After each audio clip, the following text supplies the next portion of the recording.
Office থেকে ফিরে energy পুরো লস হয়ে গেছে, তাই এই যে দুধ গরম হচ্ছে। এখানে বরের জন্য লিকার চা করা হয়ে গেছে, আমার জন্য দুধ ফোটাচ্ছি।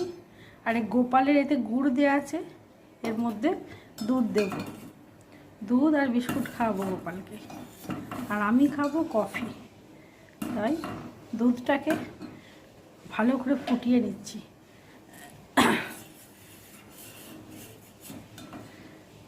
চা আমাদের খুব প্রিয় বন্ধু।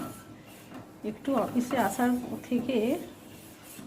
থেকে শুধু চা চা মন করে, কিন্তু কেউ নেই, কে আমাকে চা করে দেবে বা কে আমাকে কফি বানিয়ে দেবে। তাই আজকে আমি আর আমার গোপাল সোনা, আমি কফি খাবো, গোপাল দুধ খাবে।